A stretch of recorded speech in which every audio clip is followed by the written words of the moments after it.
India TV YouTube channel को subscribe करें और बेल आइकन दबाएं।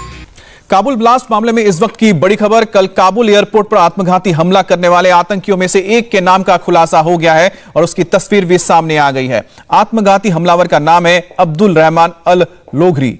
यह आईएसआईएस के खुरासान ग्रुप का आतंकी है। यह आत्मघाती हमलावर कहां का रहने वाला था, पहले और किन किन आतंकी वारदात में शामिल रहा, इसकी पूरी डिटेल अभी आनी बाकी है, लेकिन इसका नाम अब्दुल रहमान है और इसकी तस्वीर इस वक्त आप अपने स्क्रीन पर देख रहे हैं। यह वही आत्मघाती हमलावर है जो काबुल के एयरपोर्ट पर आत्मघाती बम धमाके में शामिल था। इसके कुछ और साथी भी उसके साथ वहां पहुंचे थे। इसका नाम बताया जा रहा है अब्दुल रहमान अल लोघरी।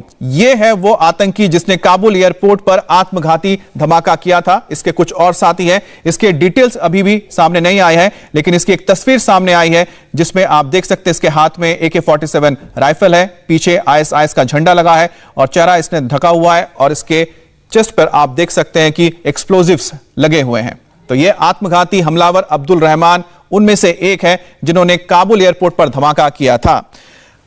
हमारे साथ हमारे डिफेंस एडिटर मनीष प्रसाद जुड़ गए।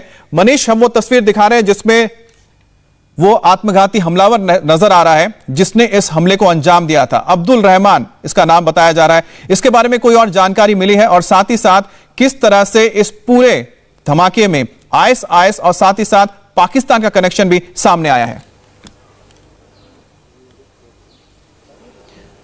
अमित, ये अब्दुल रहमान अल लोघरी जो बताया गया वो खुरासान मॉड्यूल का आतंकी है और फिदायीन हमला करने से पहले की ये तस्वीर है। और जो ISKP यानी आईएसआईएस खुरासान मॉड्यूल का जो मुखपत्र है उसी के द्वारा इसको पब्लिश किया गया और बताया गया, औपचारिक तौर पर रिस्पॉन्सिबिलिटी ली गई। और इसीलिए जो इनके चीफ हैं यानी सबसे बड़े आमिर वो और उसके अलावा जो ये दो फिदायीन आतंकी हैं इनके बारे में इसमें डिटेलिंग दी गई है। अब सबसे बड़ी बात यह है कि ये लोग कौन हैं। ये हक्कानी नेटवर्क से इनका पहले ताल्लुक था और फिर उसके बाद ISKP को इन्होंने ज्वाइन किया। तो इसीलिए कहीं से भी जिस तरीके से अमरुल्लाह सलेह इस बात को कह रहे हैं कि ISI और साथ में ISKP का एक पूरा गठजोड़ है, तो ठीक उसी तरीके से ये बात सामने आ रही है औपचारिक तौर पर कि जो मिड लेवल कमांडर्स थे तालिबान के वही अब हक्कानी नेटवर्क छोड़कर अब ISKP का हिस्सा है, ISKP के अंदर हैं। तो इसीलिए ये सारी जानकारी इकट्ठी की गई। उसके अलावा अब ये फोटोज रिलीज की गई हैं। हम आपको ये भी बता दें कि इस समय की सिचुएशन के हिसाब से सबसे बड़ा थ्रेट बनकर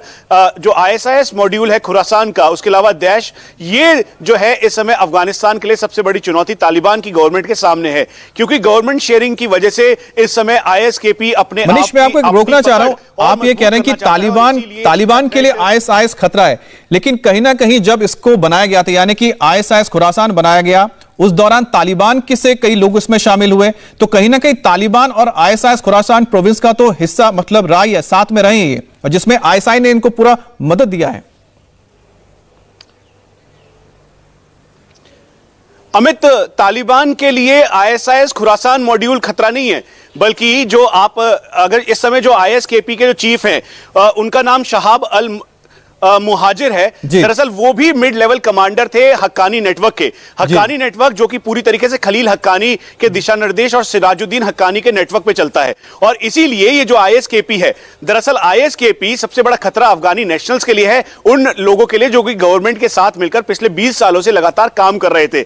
इसीलिए जो ये अटैक किया गया वो तालिबान के किसी पिकेट पे नहीं किया गया, तालिबान के चेक पॉइंट पे नहीं किया गया, इसमें तालिबान के किसी लड़ाके की मौत नहीं हुई, इसमें वहां के लोकल लोगों की मौत हुई। और इसीलिए लोकल लोगों के साथ साथ जो US सिक्योरिटी फोर्सेस हैं उनको इन्होंने निशाना बनाया। तो ये जो साहब अल जो इनका आमिर है वो उसके दिशा निर्देश पे ये फिदायीन दस्ते तैयार किए गए और फिर उसके बाद ISKP ने इस अटैक को प्लान किया। और ये भी अनुमान लगाया जा रहा है जो CIA और साथ में सीनियर ऑफिशियल्स इंटेलिजेंस के हैं उनके मुताबिक ही और भी ब्लास्ट अब जो ISKP अपनी प्रोमिनेंस दिखाने के लिए कर सकता है। अमित, बहुत बहुत शुक्रिया आपका ये जानकारी देने के लिए। क्या काबुल में नया ऐलान जंग हो गया है और काबुल सीरियल ब्लास्ट के बाद अमेरिकी राष्ट्रपति जो बाइडेन ने ISIS पर हमले का ऑर्डर दे दिया है। इस बीच पेंटागन ने काबुल एयरपोर्ट को लेकर एक नया अलर्ट जारी किया है और बड़ी खबर यह है कि काबुल एयरपोर्ट पर नए आतंकी हमले हो सकते हैं और अमेरिकी रक्षा मंत्रालय यानी पेंटागन ने काबुल में रॉकेट अटैक का अंदेशा जताया है। अमेरिकी मरीन कॉर्प्स कमांडर और सेंट्रल कमांड के जनरल फ्रैंक मैकेंजी ने चेतावनी दी है कि आतंकी रॉकेट से एयरपोर्ट पर अटैक कर सकते हैं और साथ ही आतंकी काबुल में कार बॉम्ब ब्लास्ट भी कर सकते हैं। तो यह बड़ी खबर आ रही है कि अब काबुल में जो एयरपोर्ट है, जहां पर अभी नाटो के साथ साथ अमेरिकी फोर्सेस मौजूद है, उस पर रॉकेट से हमला किया जा सकता है और साथ ही साथ कार बॉम्ब्स का भी इस्तेमाल किया जा सकता है, यानी कि सुइसाइड बॉम्बर्स अटैक कर सकते हैं। आपको बता दें कि काबुल पर इस वक्त यानी जो सिर्फ एयरपोर्ट है वहां पर अमेरिकन और नाटो फोर्स है, बाहर पूरी तरह से तालिबानियों का कब्जा है।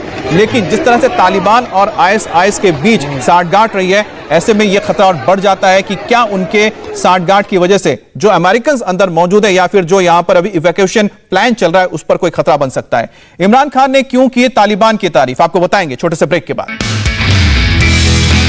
नमस्ते, मैं हूं मीनाक्षी जोशी। वीडियो और खबरों से अपडेट रहने के लिए India TV YouTube channel subscribe करें, बेल आइकन दबाना ना भूलें। जुड़े रहें इंडिया टीवी के साथ।